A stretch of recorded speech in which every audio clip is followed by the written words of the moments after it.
আমি ছোটবেলায় একটু রুগ্ন ছিলাম আর কি, মানে আমরা বিভিন্ন ধরনের রোগে ভুগতাম। আমাদের জীবন ছিল স্কুল এবং বাড়ি, এবং বাড়ি থেকে পাড়াতেও বেশি বেরোতাম না। গল্প না বললে তাকে সে খেত না। কোনোদিন পেইড সেক্সের দিকে যেতে পারিনি, তার কারণ হচ্ছে আমি ওদের কোনোদিন ওই চোখে দেখিনি। সিটি কলেজেরই ক্লার্কের একটা মানে কাজ করেছি, সেটা হচ্ছে পার্মানেন্ট নয়, ওই নিয়মের রেখে বাবার মাইনে আটকে দিয়েছিলাম। তা বাবা বলেছিল এবার তাহলে সারা মাস কিভাবে চালাবি তুই দেখ। তারা ব্রিজের উপরে দাঁড়িয়ে আমাকে হিসেব রাখতে হতো যে কোন মডেলের গাড়ি, কোন কোম্পানির গাড়ি কটা যাচ্ছে। মাদার টেরিজার সাক্ষাৎকার একটা নিয়েছিলাম সে সময়। রাস্তায় রাস্তায় বেরিয়ে পড়েছে বাজি পটকা, ফাটছে মিছিল। যেমন একবার ভারত ও পাকিস্তানের মধ্যে যুদ্ধ বিরতি ঘোষিত হয়েছে না বলে বলেছিল যুদ্ধ ঘোষিত হয়েছে। আমি বললাম যে এটা আপনি কি পরে এসেছেন? বলছে কেন, কি হয়েছে? আমি বলছি আপনার তো শাড়ি ফুটো ফুটো হয়ে যাবে। আর হৈমন্তী দিয়ে এটাকে লিটারালি নিয়েছে, বলছে আমার শাড়ি ফুটো হয়ে যাবে? কেন ফুটো হয়ে যাবে?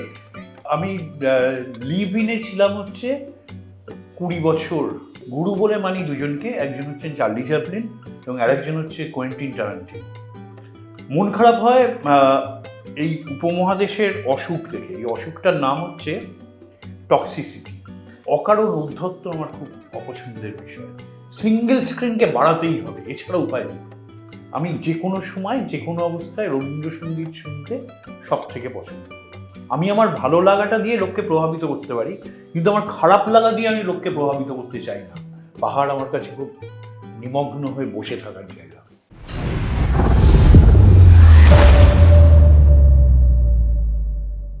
নমস্কার, ইটস মাজ্জা বাংলায় আপনাদের সকলকে স্বাগত। আজকে বুঝতেই পারছেন মাজ্জা খোলাখুলি আড্ডা নিয়ে চলে এসেছি, এবং আমার পাশে যিনি রয়েছেন তাকে মোটামুটি আপনারা এখন সবাই চেনেন, কারণ সম্প্রতি তার একটা ওয়েব সিরিজ ভীষণ সাকসেসফুল, নিখোঁজ 1-এর পর নিখোঁজ 2, এবং এটা ছাড়াও কাল রাত্রিটাও কিন্তু একইভাবে জনপ্রিয়। তার পরিচালক অয়ন চক্রবর্তী। নমস্কার অয়নদা, তোমাকে স্বাগত আমাদের চ্যানেলে। প্রথম কথাই বলি যে তুমি এখন একটা হট অ্যান্ড হ্যাপেনিং পরিচালক, কারণ তুমি যে সমস্ত স্টার কাস্টদের নিয়ে কাজ করেছো লাস্ট মানে ব্যাক টু ব্যাক, মানে কয়েকদিনের গ্যাপেই তোমার পরপর দুটো এলো। যদিও কাল রাত্রি সিজন 2টা আসবে, সেটা কবে আসবে এখনো অনিশ্চিত। 25 এই বছরই আসবে, তো সেটার প্রতীক্ষা তো আমরা প্রত্যেকেই থাকবো। তার আগে বলি যে এই যে তোমার এই পরিচালনাতে আসা, তোমার ছোটবেলাতে আমি যাই, তুমি তোমার ছোটবেলাটা তোমার কেটেছে উত্তর কলকাতা। তুমি উত্তর কলকাতা সেইভাবে বললে একদম জন্মের সময়টা উত্তর কলকাতা, শ্যামবাজারের তেলিপাড়া লেনে থাকতাম একদম ছোটবেলায়। কিন্তু তার ঠিক পরেই আমরা মুভ করিয়ে হচ্ছে মধ্য কলকাতা, বউবাজারে। আমার পুরো ছোটবেলাটাই কেটেছে হচ্ছে আমার বউবাজারে, মাধ্যমিক দেওয়া পর্যন্ত। স্কুলিং কোথায়? হিন্দু স্কুলে ক্লাস 1 থেকে শুরু করে ক্লাস 12, মানে উচ্চ মাধ্যমিক দেওয়া পর্যন্ত হিন্দু স্কুলে। তারপরে হচ্ছে আমার জয়পুরিয়া কলেজ, সেখান থেকে গ্র্যাজুয়েশনে অনার্স করে তারপর মানে গ্র্যাজুয়েশন করলাম কমার্স নিয়ে। তারপরে আর পড়াশোনা করিনি, পড়াশোনা আর এগোইনি, বিভিন্ন কাজকর্ম। লেখালেখির হ্যাবিটটা ছোটবেলা থেকেই ছিল? একদম ছোটবেলা থেকে। আসলে আমার বাবা আর মা দুজনেই খুব বই পড়ার হ্যাবিট খুব ছিল, ফলে বাড়ি ভর্তি ছোটবেলা থেকেই বই পেয়েছি। আর আমি ছোটবেলায় একটু রুগ্ন ছিলাম আর কি, মানে আমরা বিভিন্ন ধরনের রোগে ভুগতাম। তার ফলে বাইরে খুব একটা খেলতে যেতে পারতাম না, বাড়িতেই থাকতাম বেশিরভাগটা সময়। এবং আমার সঙ্গী ছিল হচ্ছে শুধু বই, মানে বাবার কেনা যাবতীয় বাংলা ক্লাসিক্স, মানে রবীন্দ্র রচনাবলী, শরৎ, বিভূতিভূষণ, তারাশঙ্কর, মানিক, শরদিন্দু, এই সমস্ত আমার ছোটবেলাতেই পড়া হয়ে গেছিল। কারণ আমার বই ছাড়া আমার জগতে আর কিছুই ছিল না। তখন তো টিভি সেরকমভাবে ছিল না, বই ছাড়া আমাদের জগতে আর কিছুই ছিল না। আর আমি মেজো ছেলে, আমার দাদা আছে আর ভাই আছে। আর একটা ব্যাপারও আছে, কেন আমি বাইরে ঘরে, আমাদের জীবন ছিল স্কুল এবং বাড়ি, এবং বাড়ি থেকে পাড়াতেও বেশি বেরোতাম না। এটার একটা কারণ আছে। তার কারণ হচ্ছে আমরা যেখানে বউবাজারে যে জায়গাটায় বড় হয়েছি, তাকে বহু কলকাতার মানুষ বা কলকাতার থেকে বাইরে থেকেও যারা আসে তারা চেনে হাড় কাটা গলি নামে। মানে সেটা হচ্ছে কলকাতার অত্যন্ত কুখ্যাত ক্রস কোয়ার্টার। হ্যাঁ, সেটা একটা খুব অদ্ভুত জগৎ। আমাদের বাড়ি ওই হাড়কাটা গলির ভেতরে ছিল। আচ্ছা। এবং সেখানে কেন ছিল সেটা হচ্ছে সেই সময় আমার বাবা ছিলেন হচ্ছে বাংলার শিক্ষক, সিটি কলেজে বাংলা পড়াতেন, মা হোমমেকার ছিলেন। তা বাবার উপর যা যা দায় দায়িত্ব ছিল, আমাদের আরও অন্যান্যদের যে দায় দায়িত্ব ছিল সেগুলো পালন করার পরে আমরা খুব ভালো বাড়িতে থাকতে পারিনি। আচ্ছা। ফলে আমরা কেন ওখানে বাবা আমাদের নিয়ে গেল, তার কারণ হচ্ছে ওখানে বাড়ি ভাড়া খুব সস্তা ছিল। আচ্ছা, খুব সস্তা, মানে মাসে তখন তো শিক্ষকদের মাইনেও এতটা ছিল, মাইনেও খুব কম ছিল। এবং তার ফলে আমাদের ওইখানে আমরা গেলাম। বাবারই এক ছাত্র অভয় কাকু বলে ডাকতাম, তাদের বাড়ি ছিল সেখানে রাম ব্যানার্জি লেনে। তা সেখানে আমরা গেলাম, সেখানে আমরা থাকতে শুরু করলাম।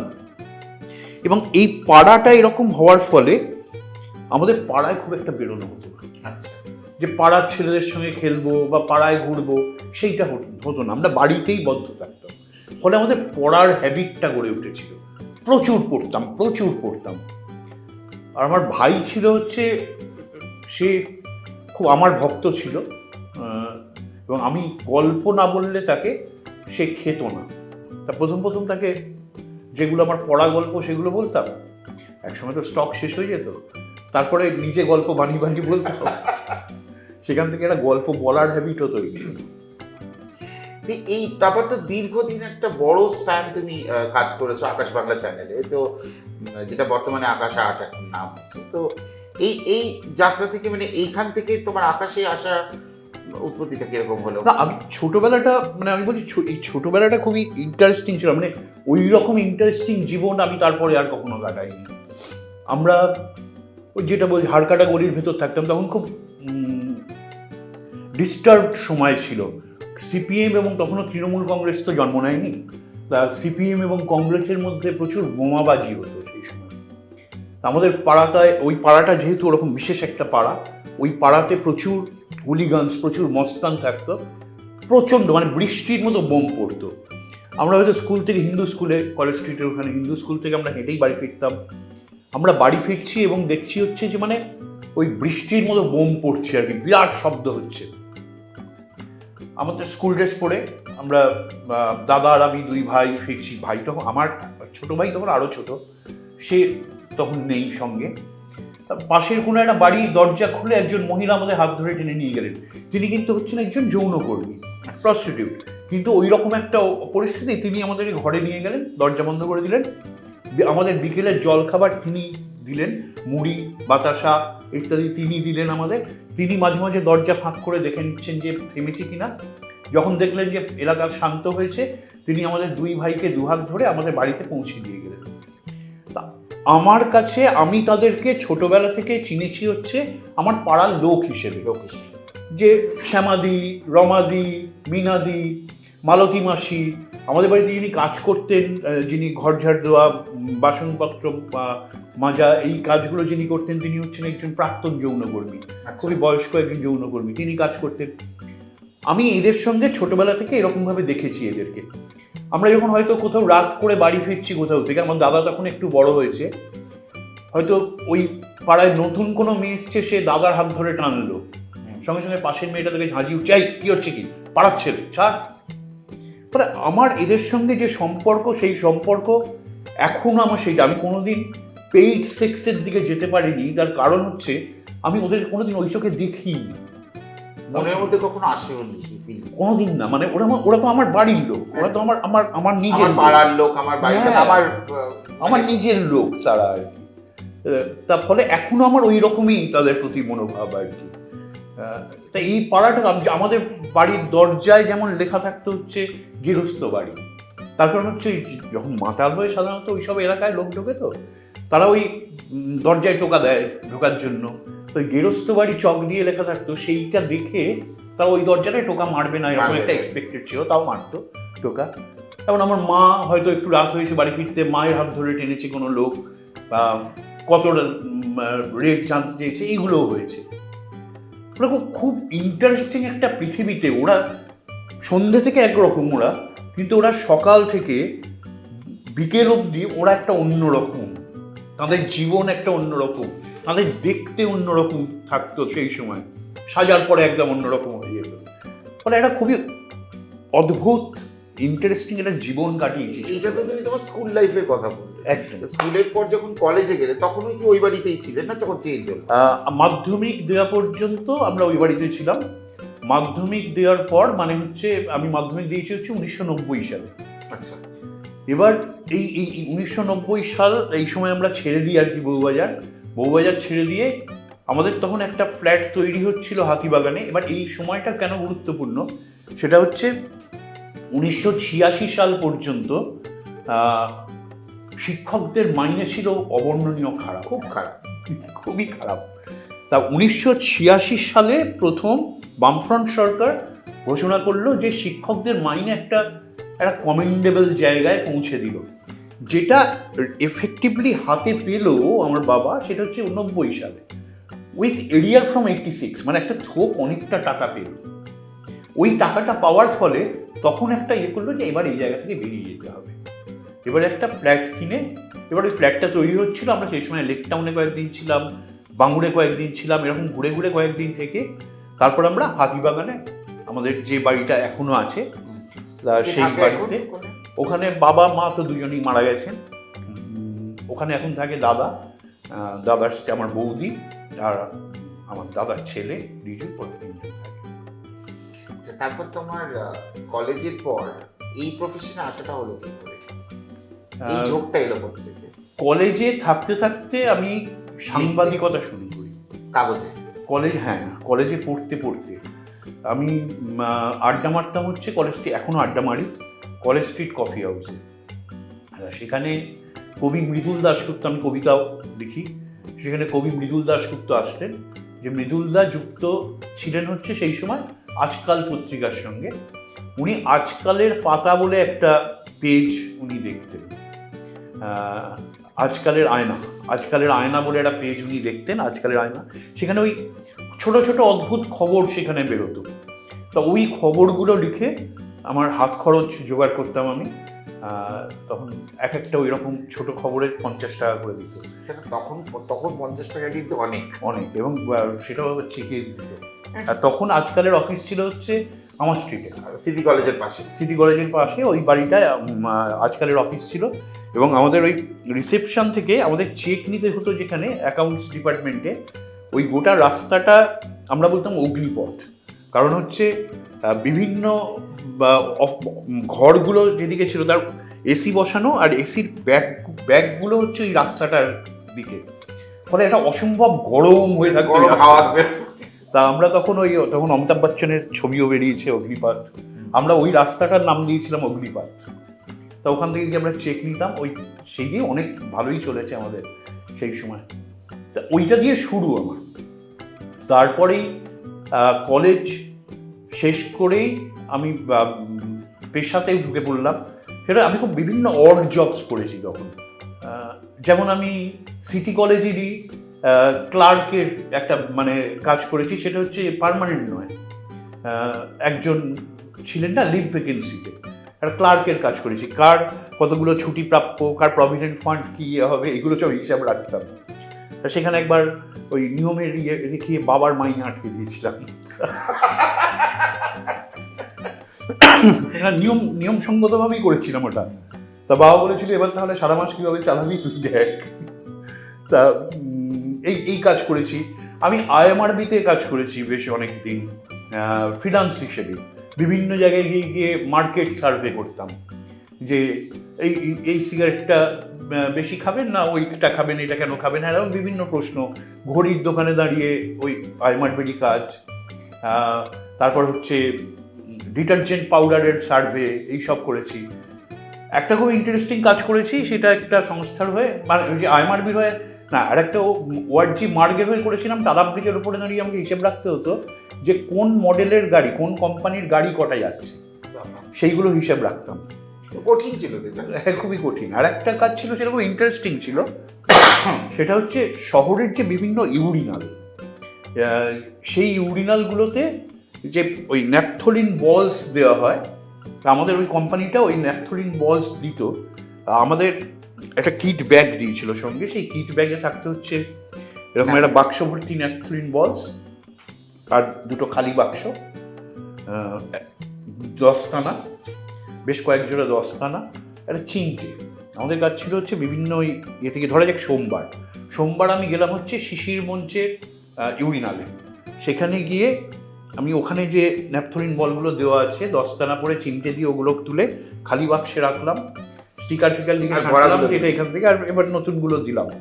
আবার হয়তো শিশির মঞ্চে যাবো আমি 4 দিন পরে, ওরা এইগুলো আমাকে অফিসে নিয়ে গিয়ে ওই ইউজ ন্যাপথলিন বল জমা দিতে হতো। তারা ওগুলো নিয়ে কী করতাম জানি না, হয়তো কোনো রিসার্চ করতো আর কিছু, আমি জানি না কী করতো, কিন্তু ওগুলো জমা দিতে হতো। তো এই ধরনের বিভিন্ন বিচিত্র কাজ আমি করেছি। তার সঙ্গে সঙ্গে চালাচ্ছিলাম। বলতে হচ্ছে তুমি তাহলে কোনোদিন কোনো কাজকে কোনো ছোট ভাবো না? আমি এখনো মনে করি না, এখনো আমি মনে করি না কোনো কাজকে ছোট। সেই প্রসঙ্গেও আসবো আর কি, যে তখন আমি একই সঙ্গে কিন্তু আমি খবরের কাগজের ফ্রিল্যান্সিংও করতাম। যেমন তারপরে আমার এক বন্ধু সে সানডে অবজারভারে জয়েন করলো দিল্লিতে, জয় মজুমদার। তা সে আমাকে তখন সানডে অবজারভারের আমি কলকাতা করেসপন্ডেন্ট হয়ে গেলাম। তখন অনেকের সাক্ষাৎকার নিয়েছি, মাদার টেরিজার সাক্ষাৎকার একটা নিয়েছিলাম সেই সময়, তারপরে আশাপূর্ণা দেবী, মহাশ্বেতা দেবী ম্যাক্সাইসাই পেলেন, সেই সময় ইন্টারভিউ নিয়েছি ওর। এরকম অনেকগুলো ইন্টারভিউ সেই সময় করেছি আমি। তারপরে যেটা হলো সেটা হচ্ছে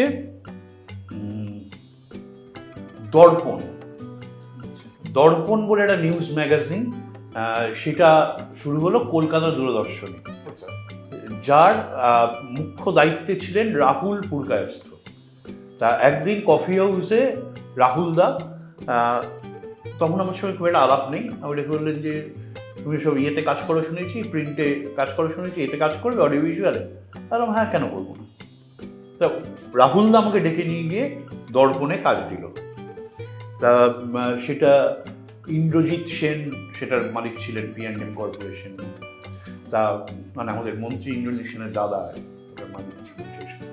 তা উনি চালাতেন, প্রডিউসার ছিলেন উনি। রাহুল দা নিউজ এডিটার ছিল। তা ওখানে অনেক দিন কাজ করলাম। তারপরে ওখান থেকে ছেড়ে দিয়ে ইন্ডিয়াস মোস্ট ওয়ান্টেড বলে জি ন্যাশনালের একটা প্রোগ্রাম হতো, সোয়েব ইলিয়াসি ওটা তো আমি ওটার কলকাতা করেসপন্ডেন্ট ছিলাম। আচ্ছা, কলকাতার ঘটনাগুলো তুলে দিতে? হ্যাঁ, কলকাতার ঘটনাগুলো রিসার্চ ওয়ার্ক এবং সেগুলো করা, সেগুলো আমি করে দিতাম। তো এইরকম বিভিন্ন কাজ করতে করতে তারপরে তখন আবার রাহুলদার সঙ্গে আরও অন্য কাজও করেছি।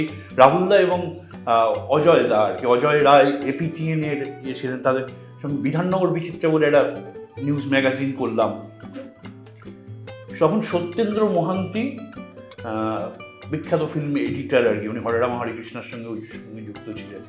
তা উনি ইটিভি নিউজ বাংলাতে যোগ দিলেন নিউজের চিফ প্রডিউসার হিসেবে। উনি নতুনভাবে টিমটাকে সাজাতে চাইছিলেন, উনি আমাদেরকে নিয়ে গেলেন হায়দ্রাবাদ। হ্যাঁ, ইটিভিতে তখন হায়দ্রাবাদেই ছিল। হ্যাঁ। এটা কোন সাল? এটা হচ্ছে 2000 সালে। 2000 সালে। হ্যাঁ, 2000 সালে হায়দ্রাবাদে চলে গেলাম। 2000 সালেই তো ইটিভি লঞ্চ করলো। এবং লাইভ নিউজ, মানে আমাদেরকে নিয়ে যাওয়ার কারণও ছিল হচ্ছে যে আমরা ওই লাইভ নিউজ ইত্যাদি এগুলো করবো বলে। তা আমরা লাইভ নিউজ ওখানে প্রডিউস করলাম। তারপরে যখন এখানে আকাশ শুরু হলো, আকাশ বাংলা, তখন আবার হায়দ্রাবাদ 1 বছর বাদে আমাদেরকে আবার ওখান থেকে, তখন কলকাতায় লাইভ নিউজ প্রডিউস করতে পারে এরকম লোকজন নেই। তার ফলে আমাদেরই ডাক করলো, তা আমরা আকাশে এসে জয়েন করে। আর এটাও দেখলে যে ঘরের ছেলে ঘরে ফিরে যাচ্ছে, মানে হায়দ্রাবাদ থেকে আবার কলকাতায় ব্যাক করে। হ্যাঁ, এটা কিন্তু একটা অদ্ভুত জিনিস। 2000 সালের পয়লা বৈশাখ ইটিভি বাংলা লঞ্চ করে এবং 2001 সালের পয়লা বৈশাখ আকাশ বাংলা লঞ্চ করে, এবং একই দিন, ওদের জন্মদিন কিন্তু একই দিন। কারণ ওই মাসটা, মানে এপ্রিল মাসের 15 তারিখ পয়লা বৈশাখ 2000 সাল খুব ভাইটাল ছিল, অন্তত তোমার ক্ষেত্রেও যেরকম আমার ক্ষেত্রেও সেরকম। কারণ একই মাসে পয়লা বৈশাখ অর্থাৎ 15ই এপ্রিল ইটিভি বাংলা লঞ্চ করেছিল এবং 28শে এপ্রিল তারা লঞ্চ করেছিল। এবং তারা কিন্তু একসাথে 4টে চ্যানেল লঞ্চ করেছিল, তারা গুজরাটি, মারাঠি, পাঞ্জাবি এবং বাংলা। সব থেকে বড় ছিল কিন্তু তারা বাংলা, কারণ এই প্রথম কোনো বাংলা চ্যানেল অমিতাভ বচ্চন এসে কলকাতায় লঞ্চ করেছিল উইথ অপর্ণা সেন। এবং তারা ডিজাইনিং ইত্যাদি মানে তারা লোকটা অসাধারণ ছিল মানে, মার্ভেলাস। এবং এই যে ক্রিয়েটিভিটি, যে এই একটা স্ট্রোক দিয়ে যে চোখের আঁচটা এগিয়ে দিয়ে তার থেকে যে একটা আলো বেরিয়ে লোগো হয়ে যাচ্ছে, মানে এটা অসাধারণ। আর একটা তো মানে ইটিভি যখন শুরু হতো সেই টান টান টান টান টান টান টান করে একটা গোল চাকতি ঘুরতে ঘুরতে ঘুরতে গিয়ে তারপরে ইটিভি আসতো। ইটিভিতে অনেকগুলো ভালো আকাশ জিনিস- বাংলার শুরুটাও কিন্তু ইন্টারেস্টিং ছিল, হ্যাঁ। মনে আছে কিনা জানি না। সেটা হচ্ছে যে আকাশ বার্তা বলে তখন যে আকাশের নিউজটা হতো, সেই আকাশ বার্তায় একটা তখন গ্লোব ছিল, মানে সেই গ্লোবটা মোটরে বসানো ছিল, গ্লোবটা ঘুরতো নিউজ যতক্ষণ চলতো। ইন্টারেস্টিং হচ্ছে গ্লোবটা উল্টো গিয়ে ঘুরতো,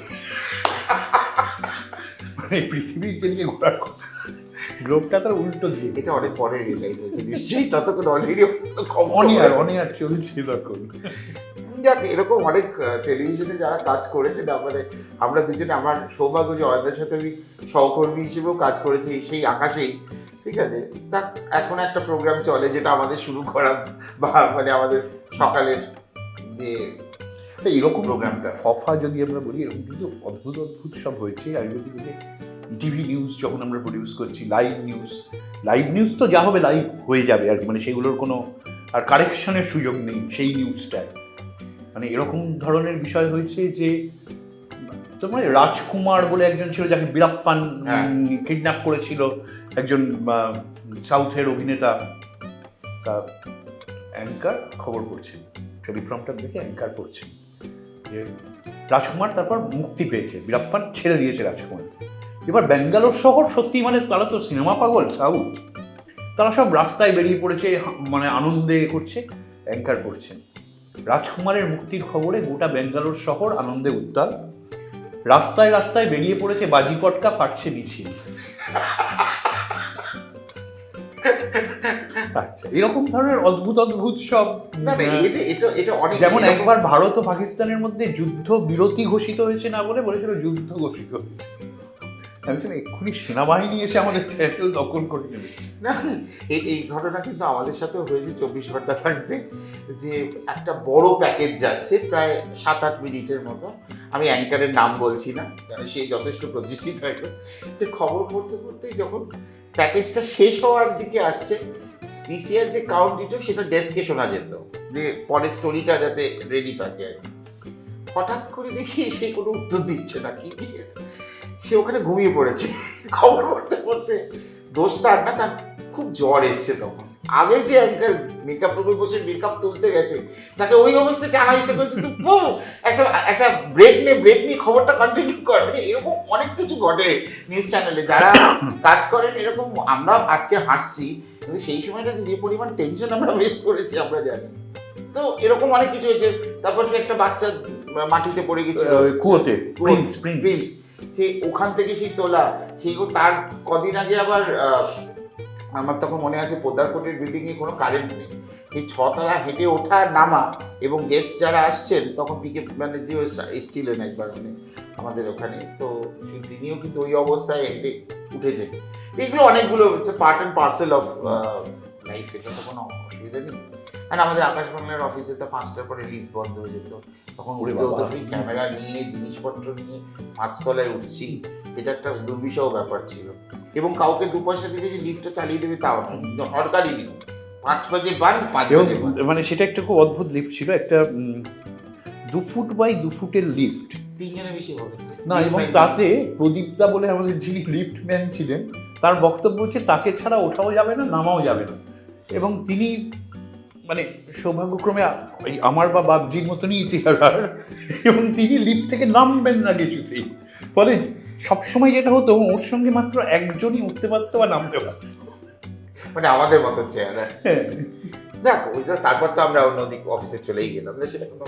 এরপর তোমার আকাশের যাত্রাটা শুরু হলো। আকাশে তুমি অনেক রকম অনুষ্ঠান প্রেজেন্ট করতে পারছো, ভাবা চাকা তার মধ্যে একটি রয়েছে। তারপর ভাবা চাকাটা কিন্তু বেশ মজার। প্রথম ভাবতাম এটা কি হচ্ছে, লোকটা তো মারধর খাবে এরকম। তারপর বেশ রোববার টেলিকাস্ট হতো, ওটা দেখার জন্য বসতাম দুপুরবেলা। তারপর এছাড়াও তো অনেক, তুমি সবকা নইলে ভক্কা খুব জনপ্রিয় ছিল। মানে সবকা নইলে ভক্কা আমরা কলেজ স্কিটস যেগুলো আমরা করতাম, যেগুলো কলেজে সোশ্যালে যে অনুষ্ঠানগুলো হতো, যেমন ধরো যাক স্কটিশ ক্যালিডোনিয়া, ওইখানে যা যা হতো সেই গোটা বিষয়টা আমি তুলে নিয়েছিলাম টেলিভিশন, এবং সারা পশ্চিমবঙ্গের বিভিন্ন কলেজ তাতে পার্টিসিপেট করতো, এবং সেটা ইমেন্সলি পপুলার হয়েছিল আর কি প্রোগ্রামটা।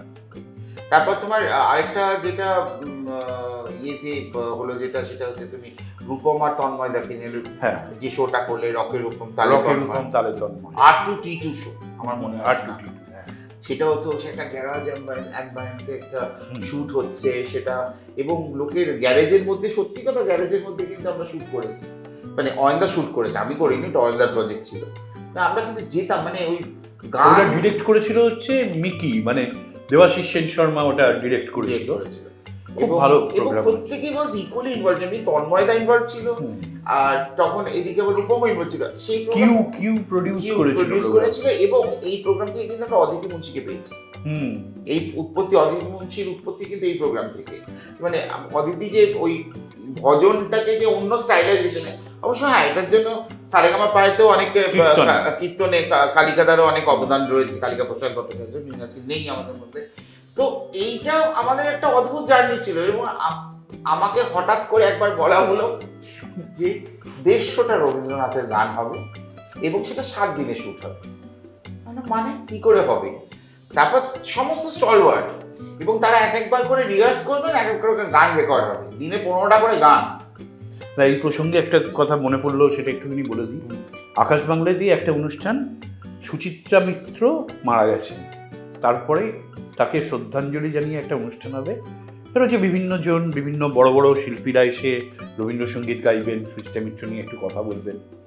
তা বাবজি সেই সময় আমাদের সঙ্গেই ছিল, বাবজির ওপর দায়িত্ব পড়েছিল হচ্ছে এই সমস্ত বিষয়টা অর্গানাইজ করার। তা বাবজি তো অর্গানাইজ করেছে, সব করেছে, এবং বাবজি তারপর অনুষ্ঠানের দিন দেখছে অরোরা, তখন অরোরা ছিল হচ্ছে সেক্টর 5-এ অরোরা স্টুডিওতে আমাদের সেট পড়েছিল। তা সেখানে সুন্দর সেট হচ্ছে, সব হচ্ছে, বাবজি গোটা বিষয়টা দেখে বিশ্বাস করতে পারছে না সেটআপটা। কেন না, সেটা হচ্ছে বসার ব্যবস্থা হয়েছে ক্যামেরার সামনের দিকটা, যেটা হয়েছে মাল্টি ক্যাম সেট আপ হয়েছে, ক্যামেরার সামনের দিকটা যেটা হয়েছে, যিনি উপস্থাপক তিনি থাকবেন, আর যিনি আর্টিস্ট তিনি থাকবেন। মিউজিশিয়ানদের বসার ব্যবস্থা হয়েছে ক্যামেরার পেছনে, আর বাবজি দেখতে পাচ্ছে যে অন্তত 3 জন তবলছি আর কি, তবলা শিল্পী, তারা এসে বাবজিকে দেখাচ্ছে তারা 3টে চেঞ্জ এনেছে, বলছে প্রথমে কোনটা পড়বো ভাবছি না, এবং তাদেরকে কখনোই ক্যামেরায় দেখা যাবে না। এটা কিন্তু দুর্বিষহ ব্যাপার ছিল, তারা জানে না যে তাদের দেখানো হবে না, তারা আবার 3টে করে জামা কাপড় নিয়ে এসছে, এটা চেঞ্জ করে করে পরবে। তারপর শুটিংটা হয়েছে, কারণ সবাই professional end of the day. আর ওইটা হলো শাড়ি ফুটো হয়ে যাবে, দোলের একটা অনুষ্ঠান, আমরা ক্রোমাতে, এইটা আমি বলি একটা দোলের একটা অনুষ্ঠান অয়ন্দা শুট করছে, সবাই গান গেয়েছে, সবাই কি করছে, ক্রোমাতে শুট হবে, এবং সেখানে অনুপম রায়, হৈমন্তী শুক্লা, আরতি মুখার্জি, অন্বেষা, অনেক অনেক চন্দ্রবিন্দু সবাই আছে। এবার কিছুটা শুটিং তারা নিজেরা করে আমাদের দিয়েছে, আর কিছুটা আমরা করেছি ওই অরোরাতেই, ক্রোমা সেটের মধ্যে শুটিং হবে। তো প্রথম কথা, হৈমন্তী দিকটা শাড়ি পরেছে, বাকিটা তুমি বলো। এবার ক্রোমার একটা আছে, যে যেটা হচ্ছে যদি গ্রিন ক্রোমা হয় তখন আমরা কি করি, গ্রিন রংটাকে সিলেক্ট করে সেটাকে উড়িয়ে দিলে কি হয়, গ্রিন রংটা উড়ে গেল, এবার ওখানে আমরা যে কোনো ব্যাকড্রপ, সমুদ্র বসাতে পারি, কোনো একটা কাঁচের দেয়াল বসাতে পারি, যা খুশি বসাতে পারি। তাই রং ধরে সিলেক্ট করে সেটাকে উড়িয়ে দেওয়া হয়। তা হৈমন্তীদি যেটা পরে এসছেন তাতে প্রচুর এরকম সবুজ, এরকম ছোপ টাইপস আর কি। আমি বললাম যে এটা আপনি কী পরে এসছেন, বলছি কেন কী হয়েছে, আমি বলছি আপনার তো শাড়ি ফুটো হয়ে যাবে। আর হৈমন্তীদি এটাকে লিটারালি নিয়েছেন, বলছে আমার শাড়ি ফুটো হয়ে যাবে, কেন ফুটো হয়ে যাবে, ওনাকে বোঝাতে পারছি না। তারপরে কিন্তু উনি সেই সল্টলেক থেকে গল্ফ গ্রিনে গাড়ি পাঠিয়ে শাড়ি নিয়ে গিয়ে তারপর শুট করেছে, তো সেটা জন্য আমরা বসেও ছিলাম অনেক। এইরকম নানা ঘটনা রয়েছে। আকাশ বাংলার আইডি শুট করতে যাওয়া, সেটা তো আরেক দুর্বিষহ। তখন তাজপুর, এখন যে তাজপুর, তখন তাজপুর এতটা উন্নত হয়নি, গাড়ির যতটা জায়গা ততটাই রাস্তা দিয়ে গাড়ি যাচ্ছে, এবং সেটা রাতের অন্ধকারে, একটু এদিক ওদিক হলেই কিন্তু গাড়ি টপকে যাবে এরকম। তার মধ্যে হামসা মাদল সব নিয়ে গেছে, তন্ময়ের আইডি শুট হবে সমুদ্রের মধ্যে, যেখানে বাঁশ পুঁতেছে আগের দিন, পরের দিন জল এসে কিছু বাঁশ পড়ে গেছে, বাঁশ নেই, এর অনেক রকম ঘটনা হয়েছে। কিন্তু দেখুন শুটিংটা যতটা মজা করে আমরা করতাম, তার প্রোডাকশন আপনারা দেখতেই পেয়েছেন। তবু মনে রেখো বলে একটা রবীন্দ্রনাথের সিরিজ করেছিলাম আকাশ বাংলার জন্য, তো সেটাও কিন্তু একটা অদ্ভুত মজার মধ্যে দিয়ে গান সব হচ্ছে, গানের শেষে গিয়ে হয়তো আড়ি ঠেকা ভুল পড়ে গেছে, আবার গানটা শুটেছে, মানে সেটা যে কি করছে সকালবেলা।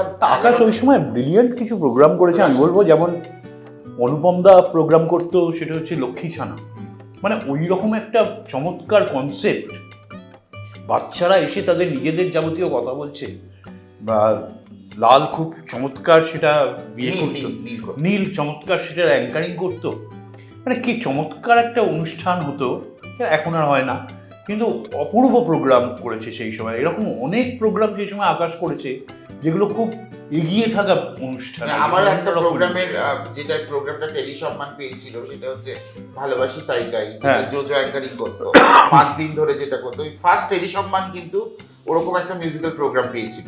ওটা ধরে বোধহয় ইয়েতে করতে কি মানিকতলার অপেরাতে শুট করতে, ওটা পরের দিকে হয়েছে, আমরা পুরো শুট করতাম এই রাজ্য সঙ্গীত একাডেমির যে স্টুডিও ছিল ওখানটাতে হতো।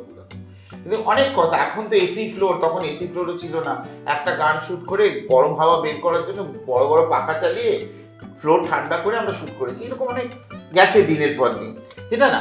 এবার তোমার আকাশ বাংলা থেকে তুমি যখন বেরোলে, তোমার জায়গাতে আসি, যে তোমার সিনেমা করব বা সিরিজ করব, তুমি কিছু জি অরিজিনালসও করেছো, একটাতে তুমি আমাকে দিয়ে অভিনয়ও করেছো, কলকাতার নাম করা প্রমোটার, গলায় প্রচুর সোনার, না আমাকে যদি রাস্তায় ছেড়ে দেওয়া হতো, আমাকে আমার হয়তো গলাটা কেটে সব লুটে নিয়েও চলে যেতে পারতো, মানে অরিজিনাল গয়না পড়েছে, একটাও মিথ্যে গয়না না। যাই হোক, সেই ছবি হলো, তারপর সেখানে ইন্দ্রাশিস ছিল, রিধিমা ছিল, অদিতি রায় ছিল, তো অনেকেই ছিল, মৃণাল মুখার্জি ছিলেন, অনেক এই আমার যাদের মনে পড়ছে। তারপরে যাত্রাটা শুরু করলো এই ওয়েব সিরিজ, তারপর তোমার নিজের সিনেমা। আমি আকাশ ছাড়লাম সেটা হচ্ছে 2012, তার কারণ হচ্ছে আমি 2011 নাগাদ আমি তখন ষড়রিপুর স্ক্রিপ্ট লিখে ফেলেছি, ঠিক করেছি যে ছবি বানাবো, প্রডিউসার খুঁজতে শুরু করেছি চাকরি করা অবস্থাতেই, কিন্তু প্রডিউসার পাচ্ছি না। তখন আমার মনে হলো যে আসলে প্রডিউসার পাচ্ছি না, তার কারণ হচ্ছে এই চাকরিটা আছে তাই, যে আমার একটা হেলান দেওয়ার মতন, নির্ভর করার মতন একটা তাকিয়া আছে, তা এই তাকিয়াটাকে সরিয়ে দিতে হবে, নিজেকে নিরাপত্তাহীনতায় ফেলতে হবে, তাহলে আমার তার ফলে আমি চাকরিটা ছেড়ে দিই। যখন আমি চাকরি ছেড়েছি তখন কিন্তু আমার হাতে প্রডিউসারও নেই, অন্য কোনো চাকরিও নেই, কিছুই নেই, আমি খুঁজবো, এইরকম একটা পরিস্থিতিতে ছেড়ে দিলাম। কাকতালীয়ভাবে ঠিক ছেড়ে দিলাম, তার 6 থেকে 8 মাসের মধ্যে আমি প্রযোজক পেয়ে গেলাম আমার প্রথম ছবিটা করার, ষড়রিপু প্রথম ছবি করলাম। খুবই, যেহেতু তারাও হচ্ছে সেকেন্ড টাইম প্রডিউসার, যাদেরকে পেয়েছিলাম তারা আন্তরিক ছিল খুব, কিন্তু অভিজ্ঞতা কম ছিল, ফলে প্রচুর হার্ডেলস ছিল, অনেক রকম বাধা বিপত্তি পেরিয়ে ছবি কমপ্লিট করলাম। সেই ছবিতে দীপক মানে চিরঞ্জিত ছিলেন, রুদ্র ছিল, সুদীপ্তা ছিল, কনিনিকা ছিল। এই আমি কেন এই রুদ্র, সুদীপ্তা, কনিনিকা কেন এদের কথা বলছি, এরা 3 জন আমার ওই টেলিভিশনের সময়কার বন্ধু, এবং এরা যে আমাকে কিভাবে সাহায্য করেছে ছবিটা করার সময়। বাজেট খুব বেশি ছিল না, আমি এদেরকে যে পয়সা বলেছি এরা রাজি হয়ে গেছে, যে কি না বন্ধুর ছবি, বন্ধুর প্রথম ছবি করে দেবো, মানে এই জিনিসটা আমি কোনোদিন ভুলবো না। তাই এরা সবাই এগিয়ে এলো ছবিটা করতে, সবাই অভিনয় করলো। দেবজ্যোতি মিশ্র মিউজিকের জন্য এলেন, ব্যাকগ্রাউন্ড মিউজিক করলেন উনি, দেব সেন সে গানগুলো করলো, শীর্ষ রায় যে আমার আরেকজন আমার এই বাইরের বন্ধু, মানে লেখালেখির সূত্রের বন্ধু, শীর্ষদা ক্যামেরা করতে চলে এলো। এটা তোমার কাছে একটা বড় পাওয়া। হ্যাঁ একদম, ওই বাজেটে এই ছবি দাঁড় করানো সম্ভব ছিল।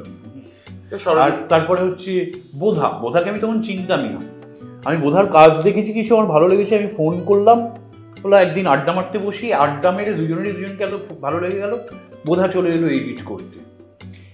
এই যে একটা বন্ধু বান্ধবের প্রায় সমষ্টিতেই এই ছবিটা হলো, এবং সেই ছবিটা হলে 9 সপ্তাহ টানা চলল। এবং সেখানে অসম্ভব আমাকে সাহায্য করেছিলেন একজন, তিনি হচ্ছেন অরিন্দম শীল। আমি তার সঙ্গেও আলাপ ছিল না।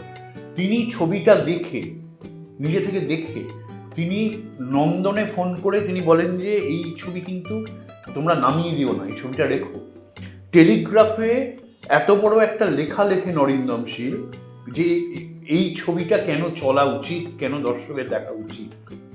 কোনো স্বার্থের সম্পর্ক নেই, নিজে থেকে করেন উনি এটা।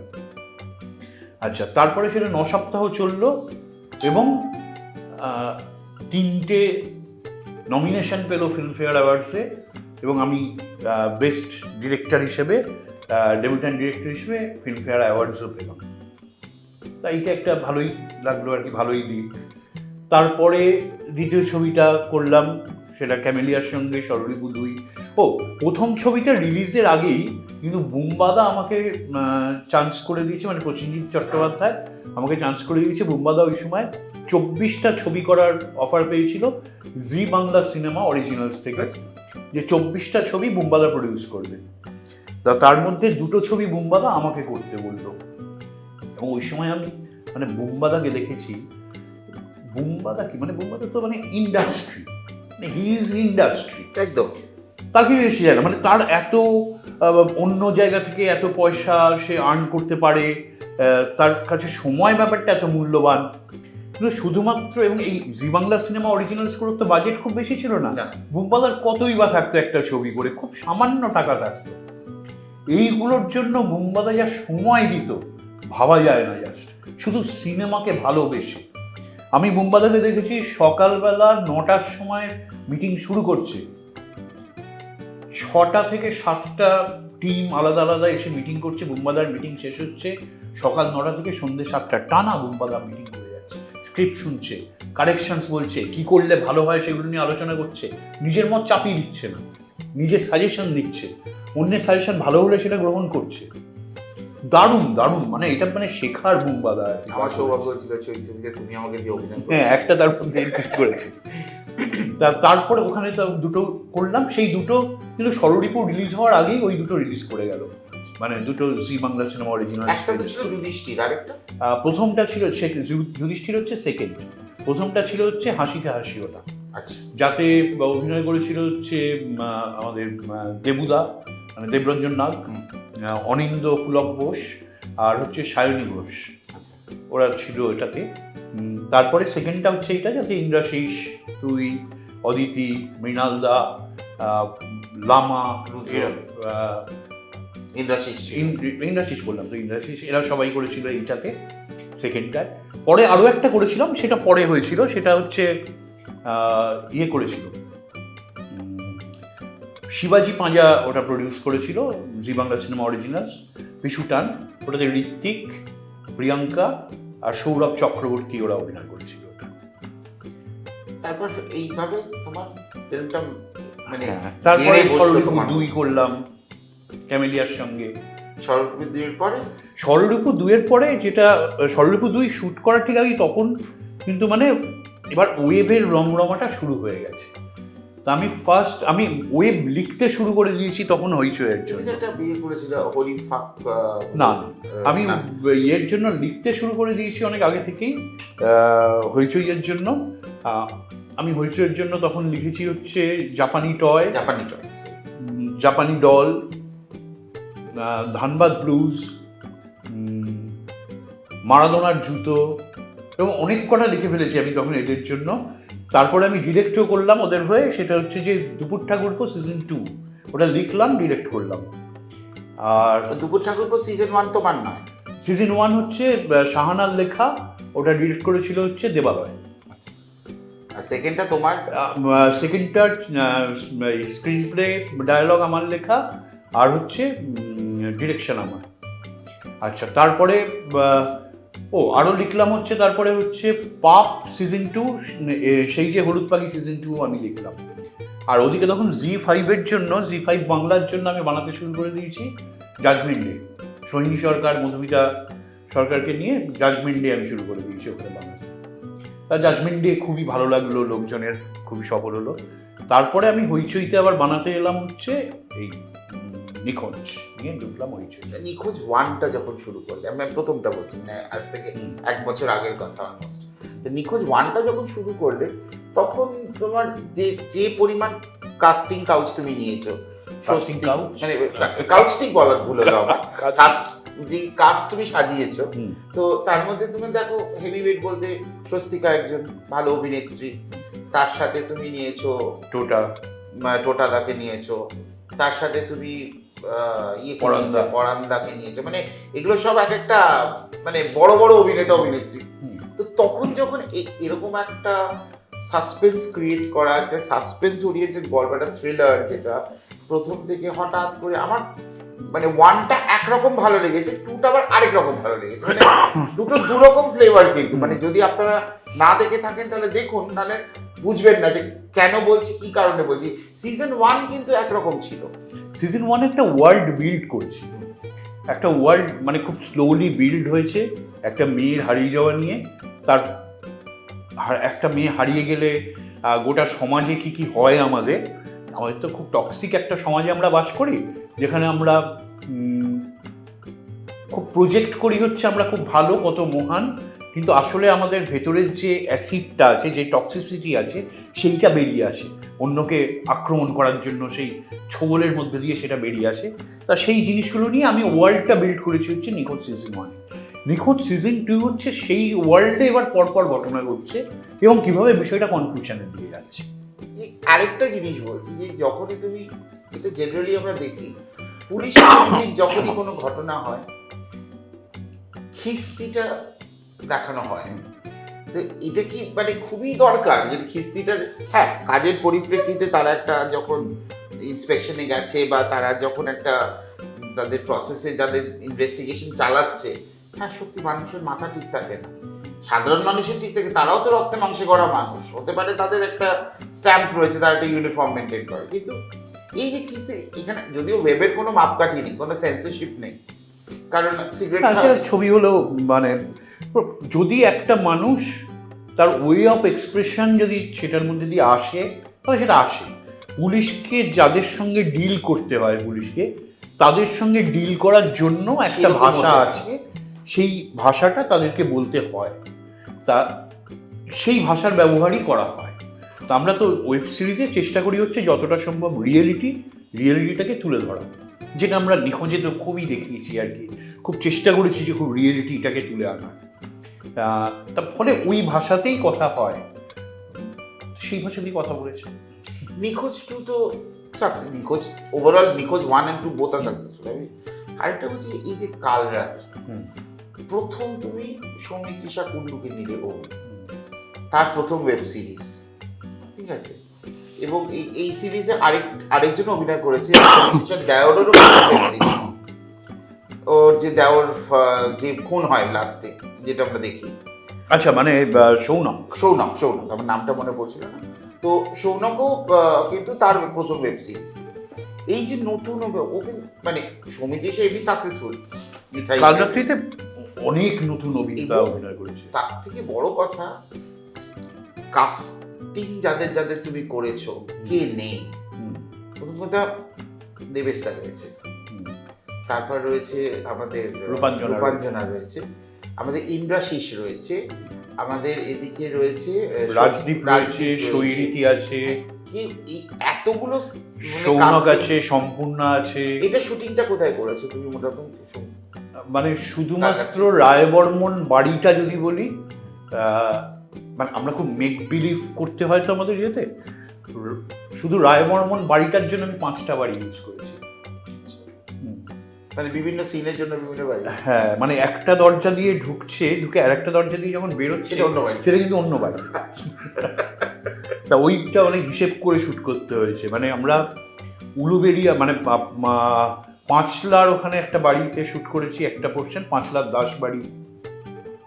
তারপর হচ্ছে আমাদের হেদুয়ার ওখানে জিমি লাহার বাড়ি, আচ্ছা, ঠনঠনিয়া কালীবাড়ির অপর্ণা লয়ের বাড়ি, আচ্ছা, তারপর হচ্ছে আমাদের তালগুড় বাড়ি, দেশপ্রিয় পার্কের তালগুড় বাড়ি। এরকম ধরনের বিভিন্ন বাড়ি মিলিয়ে কিন্তু একটা বাড়ি তৈরি হয়েছে। আচ্ছা, মানে তারপরে দর্শকও বুঝতে দাওনি যে এটা যে বিভিন্ন জায়গায় শুট হয়েছে, এটা আপনারা জানলেন যারা দেখেছেন। আমিও জানতাম না এটা। এবার কালরাত্রি সিজন 2 কতদিন এই বছরে বলছো তুমি? পুজোর আগে না পরে? পুজোর পরে, মানে যেরকম সময় সিজন 1 এসছে প্রায় সেরকম সময়ই আসবে আমাদের। তখন মানে এখনো লেখা কমপ্লিট হয়েছে না?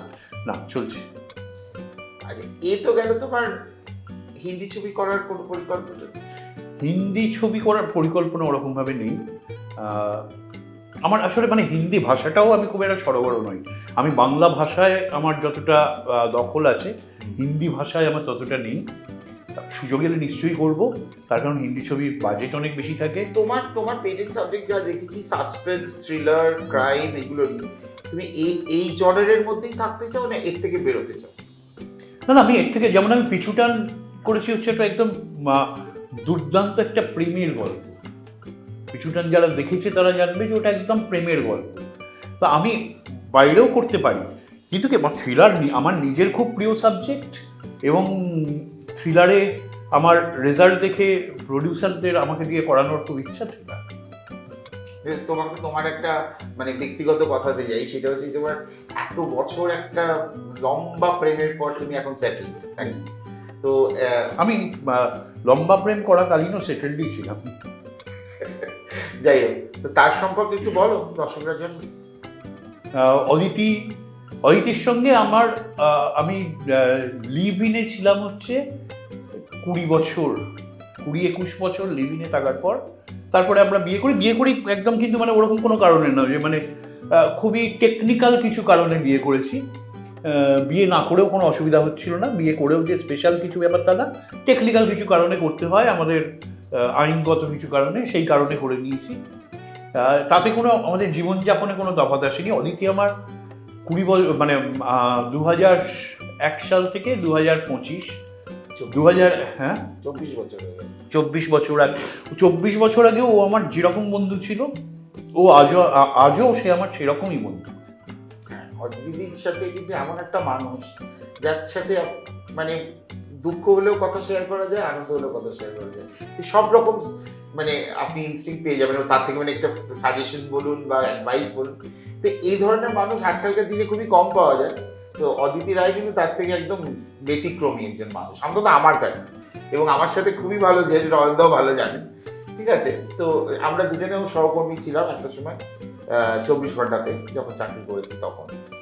এখন তো যাই হোক, আমি তো এই অদিতির সঙ্গে আমার আলাপ কিন্তু হচ্ছে ওই হায়দ্রাবাদে যে ইটিভিতে গেলাম, তো তখন তোমাদের একটা ভালো গ্রুপ ছিল, মানে ওই হায়দ্রাবাদেই আলাপ। একটা জগৎ চলতে থাকে। এত বছরে যা যা কাজ করেছো, টেলিভিশন বলো, সিনেমা বলো, ওয়েব, মনের মতন কাজ কি করতে পেরেছো, না কোনো জায়গায় মনে হয়েছে যে আমাকে কিছুটা কম্প্রোমাইজ করতে হলো? আমি এই কাজটা করতে এসেছি, মানে এই সিনেমা, ওয়েব সিরিজ যাই করি না কেন করতে এসেছি, আমার এই কাজটা করার ইচ্ছে ছিল বলেই। ফলে মনের মতো কাজ না করতে পারলে আমি কেনই বাই ওয়ার্ল্ডে থাকবো না, আমি আবার কোনো চাকরিতে ঢুকে যেতে পারতাম। ফলে অবশ্যই যা করছি সেটা ভালো লাগছে বলেই করছি। প্রতিটা কাজেই সবসময় কোনো মানে তৃপ্তির তো একটা কোনো শেষ হয় না, সবসময় মনে হয় আরও ভালো করা যেত, আরেকটু যদি বাজেট পেলাম আরও ভালো করা যেত, আরেকটু যদি কাজ করার আরও দুদিন আরও বেশি শ্যুট করতে পারতাম, আরেকটু ভালো করে শ্যুট করতে পারতাম। এই অতৃপ্তির কোনো শেষ নেই। তা সেই অতৃপ্তি কিন্তু আমাকে একটা যদি সঞ্জয় লীলা বনশালীর ছবির বাজেট দেওয়া হয় তখন আমার এই অতৃপ্তি থাকবে যে আরেকটু বেটার করা যেত, আরেকটু বেটার তো সবসময় করা যেত, কিন্তু আমি যা করছি সেটা নিজের ভালো লাগছে বলেই করছি।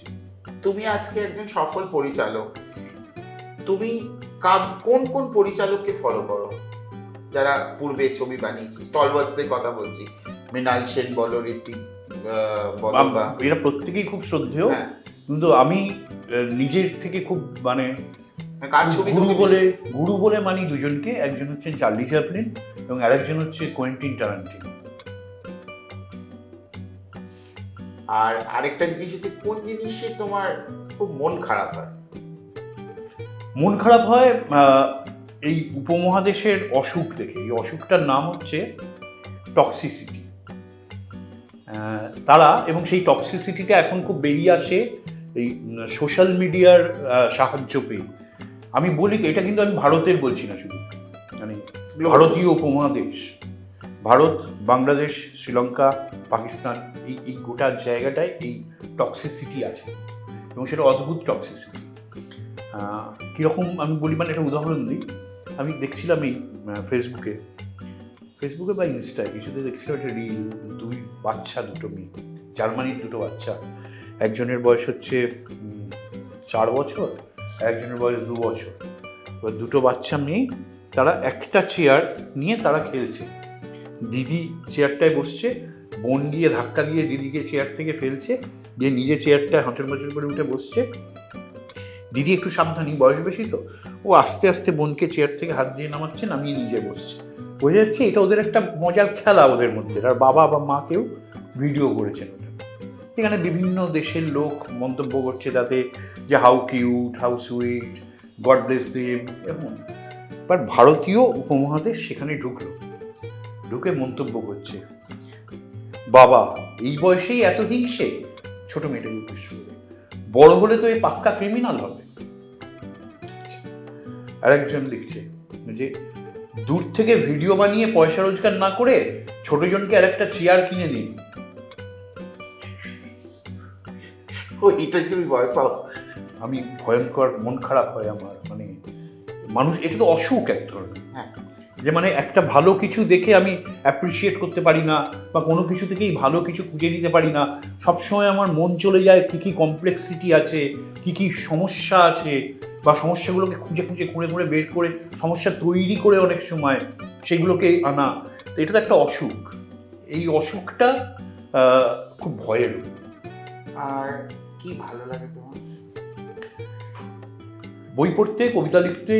আমরা এই বইমেলায় আবার আমাদের বন্ধুরা মিলে আবার একটা লিটল ম্যাগাজিন বের করছি, বহু বছর নামে। খুব ইন্টারেস্টিং একটা পত্রিকা হবে, শুধু সাক্ষাৎকার ভিত্তিক একটা পত্রিকা। আবার আমরা লিটল ম্যাগাজিন মুভমেন্টে ফিরলাম। তা এইসব করতে ভালো লাগে। কি ভাবায় তোমার? ভাবায় কি নিয়ে বেশি মাথা চিন্তা করো নিজের কাজের বাইরে? নিজের কাজের বাইরে ওই তো আমি আবার বলছি যে এইটা নিয়েই আমার খুব চিন্তা, যে মানে এই অসুস্থ পরিবেশটা নিয়ে আমাকে খুব ভাবায়, যে কেন এরকম হচ্ছে, লোকের কেন এরকম, লোকের সমস্যাটা কোথায় হচ্ছে, এটা আমাকে খুবই ভাবায়। কিসে রেগে যাও তুমি? খুব রেগে যাও, খুব রাগ করো। তুমি খুব ঠান্ডা মানুষ জানি, হ্যাঁ, কিন্তু রেগে গেলে খুব ভয়ঙ্কর একটা। অকারণ উদ্ধত্ত আমার খুব অপছন্দের বিষয়, অকারণ উদ্ধত্ত। আমি লোকের সঙ্গে খুব ভদ্রভাবে, সহজ সরলভাবে মিশি। আমি চাই লোকেও সেটা মেনটেন করুক। সেটা না করে যদি অকারণ অভদ্রতা করে, অকারণ উদ্ধত্ত দেখায়, সেটা সত্যিই মাথা গরম। যাক, এটা তো তোমার মানে একটা বিভিন্ন দিকটা তুমি বুঝলাম, যে তোমার কোনটা ভালো লাগা, খারাপ লাগা। একটা জিনিস আমাকে বলো, খবরের কাগজ দিয়ে শুরু করেছো, টেলিভিশনে কাজ করেছো, ওয়েব সিরিজ করেছো, সিনেমাও করছো, সিনেমাও করবে আগামী দিনে। পরিচালক, আর তোমার মতো পরিচালক পাওয়াটাও একটা ব্যাপার, যে দর্শকদের কাছে একটা বড়। কিন্তু এই যে আজকালকার দিনে যে সাউথ ইন্ডিয়ান ফিল্মস, যে আমাদের মানে হিন্দি বা বাংলা ভাষীকে যে ছবিগুলোকে যে দাপাচ্ছে, যেমন পুষ্পা 2 এত হল নিয়েছে বলে এই ডিসেম্বর মাসে যে 4টে ছবি বেরোলো, খাদান থেকে 5 নম্বর স্বপ্নময়লের, চালচিত্র, এবং আরেকটা হচ্ছে ভুলে গেলাম, চারটে ছবি রিলিজ করেছে। খাদান, সন্তান, এই 4টে চালচিত্র আর স্বপ্নময়, এই 4টে হল পাইনি একটা ব্যাপার হচ্ছে। তোমার কি মনে হয় যে একই সময় সবকটা ছবি একই দিনে রিলিজ করলে কি সেইভাবে মার্কেটটাকে ধরা যায়? তোমার কি মনে হয় সেটা? হ্যাঁ, ধরা যায়। আসলে যেটা সমস্যা সেটা হচ্ছে আমাদের হল কমে গেছে। প্রাথমিকভাবে আমি পশ্চিমবঙ্গ সরকারের কাছে আবেদন রাখবো যে যেন এই হল বাড়ানোর দিকে নজর দেওয়া হয়। একটা ফিল্ম ফেস্টিভ্যাল করে, কিন্তু আমি বলছি কোনো চলচ্চিত্রের কোনো উপকার হচ্ছে না। যেটা করতে হবে সেটা হচ্ছে সমস্ত বন্ধ হয়ে যাওয়া হলগুলোকে ওপেন করতে হবে, আবার সিঙ্গেল স্ক্রিন ওপেন করতে হবে। মাল্টিপ্লেক্স কিন্তু বাংলা সিনেমার ভবিষ্যৎ নয়। বাংলা সিনেমার ভবিষ্যৎ আছে হচ্ছে সিঙ্গেল স্ক্রিনে। সিঙ্গেল স্ক্রিন ওপেন করতে হবে। আজকে দক্ষিণ ভারতে রমরমিয়ে চলে সিঙ্গেল স্ক্রিন, সেখান থেকে তাদের ইন্ডাস্ট্রির আজকে এই অবস্থা। আমি বলছি এতে সরকারেরও তো লাভ হবে। যদি বাংলা ইন্ডাস্ট্রি আজকে সাউথের মতো ওরকম ফ্লারিশ করে, তাহলে সেটা রাজ্য সরকারেরও লাভ। সিঙ্গেল স্ক্রিনকে বাড়াতেই হবে, এছাড়া উপায় নেই।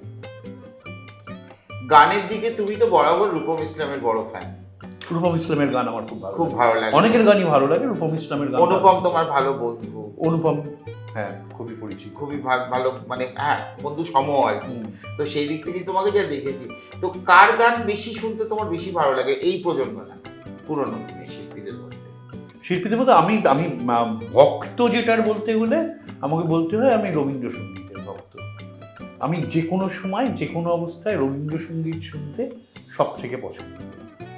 এছাড়া রবীন্দ্রসঙ্গীত ছাড়া যদি আমি বলি, আমার বাংলা ব্যান্ড খুব ভালো লাগে, আমার কিশোর কুমারের গাওয়া গান খুব ভালো লাগে। নিজে গান গাও?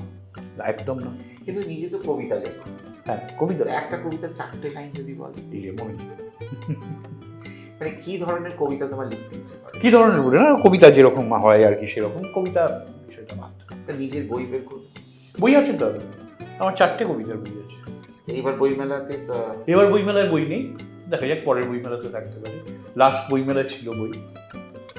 এই তো তোমার তো অলরেডি পাবলিকের কাছে তুমি যে কমিট করেছো যে তোমার ওয়েব সিরিজের সেকেন্ড পার্ট আসবে কাল রাত্রি, নিখোঁজ শেষ হয়ে গেল, এছাড়া আর কিছু পাইপলাইনে আছে? হ্যাঁ আছে, একটা ছবি বানাবো এবার, মানে সিনেমা বানাবো এবার, তার স্ক্রিপ্ট লেখার কাজ চলছে।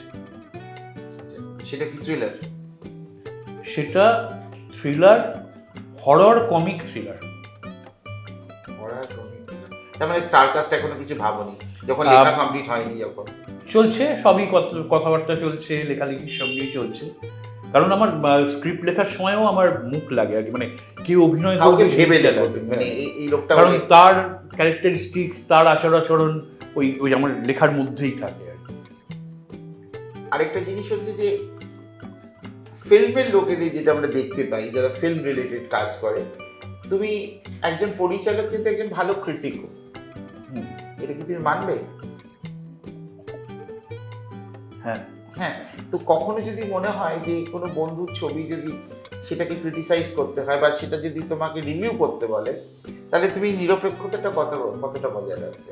আমি আমি যে ছবি, যে বাংলা ছবি বা ওয়েব সিরিজে, মানে যে বাংলা ছবির থিয়েট্রিক্যাল রান যখন চলে বা কোনো ওয়েব সিরিজ যখন সদ্য রিলিজ করেছি যখন চলে, আমার ভালো লাগলে আমি মানে খুবই লেখালেখি করি সেটা নিয়ে, ভালো না লাগলে আমি কিচ্ছু লিখি না। Silence is the best. হ্যাঁ, তার কারণ হচ্ছে সেইটা আমার ভালো লাগছে না, তার মানে এমন নয় যে লোকের ভালো লাগবে না, এরকম তো নয়। আমি আমার ভালো লাগাটা দিয়ে লোককে প্রভাবিত করতে পারি, কিন্তু আমার খারাপ লাগা দিয়ে আমি লোককে প্রভাবিত করতে চাই না, কারণ তারা নিজেরা দেখে সিদ্ধান্ত নিচ্ছে তাদের ভালো লাগছে কি লাগছে না। পাহাড় না সমুদ্র, কোথায় বেড়াতে যেতে ভালো লাগে? পার্টিসিপেশন, যদি পার্টিসিপেট করতে চাই তাহলে সমুদ্র, আর যদি একটু দূর থেকে অবজারভার হিসেবে থাকতে চাই তাহলে পাহাড়। তুমি আর অদিন তুমি যখন বেড়াতে যাও কোথায়, মানে পাহাড়টা বেশি টানে না? ওরকম না, মানে ওই যেটা বললাম, মানে তখন কি ইচ্ছে করছে সেটা হচ্ছে বিষয়। সমুদ্রে গেলে একটা পার্টিসিপেশন থাকে, যেখানে আমি জলে স্নান করছি, জলে গা ভিজিয়ে বসে আছি, জলে হুড়োপাটি হচ্ছে, সেগুলো হচ্ছে। আর পাহাড় তো দেখার, চুপচাপ বসে থেকে সারাদিন ধরে পাহাড়টা দেখো। আমি খুব ট্রেক করায় বিশ্বাস করি না, পাহাড় আমার কাছে খুব নিমগ্ন হয়ে বসে থাকার জায়গা। বই পড়া, রবীন্দ্রনাথের গান তোমার হচ্ছে পছন্দের বিষয়, এটা তুমি বললে। সব থেকে অপছন্দ করো কি? পরনিন্দা পরচর্চা করতে। এটা তো বাঙালিদের মূল মন্ত্র। আমি খুব অপছন্দ করি এবং আমি করি না এটা। আমি যাকে যা বলার তাকে তার সামনে বলি, এবং এমন হয়েছে যে কোনো আড্ডায়, মদের আড্ডাতেও হয়তো, সেখানে হয়তো সুরাও আছে, পানীয় আছে, সেখানে হয়তো সবাই কারোর নিন্দে করছে, আমাকে বলছে যে তোর কি মত বল।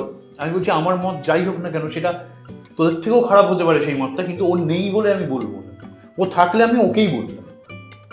অয়দা, তোমাকে অনেক ধন্যবাদ যে তোমার এত ব্যস্ততার মধ্যে তুমি এসে আজকে আমাদের একটু সময় দিলে, এবং ইটস মাজার খোলাখুলি আড্ডাতে তুমি আমাদেরকে অনেক এত অজানা তথ্য জানালে, যেটা আমি জানতাম আমি তো বলতাম না, তুমি ছিলে পাশে বলে সাহস করে আমিও তোমার সাথে হ্যাঁতে হ্যাঁ মিলালাম। হ্যাঁতে হ্যাঁ মিলাই এগুলো সত্যি ঘটনা। কারণ হচ্ছে ক্যামেরার আপনারা তো একটা দিক দেখেন, পেছনে যে কি দক্ষযোগ্য চলে অনেক দিক আমরা বলতেও পারলাম না। হ্যাঁ, বেশি বলাটাও ঠিক না। তারপর আমাদের বন্ধু বান্ধবরাই আমাদের ধরে হয়তো বলবে হ্যাঁ জওয়ান আর বাবজি মিলে এটা মানে প্ল্যান করে করেছে। আকাশ বাংলার এসি ফিয়াস্কো আমরা বলতেই পারবো না, সেন্সারে আটকে। এগুলো অনেক মজার ঘটনা আছে, অনেক আমার দুঃখ ঘটনা এমনও আছে যে 6 তলায় অফিস করছি, 4 তলায় আগুন লেগেছে মনে আছে? সেই আগুনের মধ্যে সেদিকে আমাদের মাইনে হয়েছে বুঝেছেন, এবং কেউ কেউ ব্যাগ রেখে নিচে নেমে গেছে। এবার কেউ কাঁদছে আমার টাকাটা পুরো রয়েছে মেকআপ রুমে। আবার উঠেছি 6 তলায়, গিয়ে ব্যাগ নিয়ে এসে নামছি। এক বস বলছে আস্তে আস্তে নামা, এক বস বলছে কেন উঠেছি নেমে যাই। এরা এই প্যান্ডামোনিয়ামে আমরা কাজ করেছি। তো এগুলো সব স্মৃতির মধ্যেই থাক। কিছু মানুষ যারা আমাদের খুব কাছের, কাজের সময় তারা আমাদের খুব প্রিয়, এখন হয়তো অনেকের কাছে আমি অপ্রিয়, কারণ আমি সোজা কথা সোজাভাবে বলি যে ডয়েলদার সাথে কিন্তু এত বছরের সম্পর্ক কিন্তু কোনো আমাদের মধ্যে কোনোদিন কোনো কনফ্লিক্ট হয়নি, ইনক্লুডিং অদিতিদি।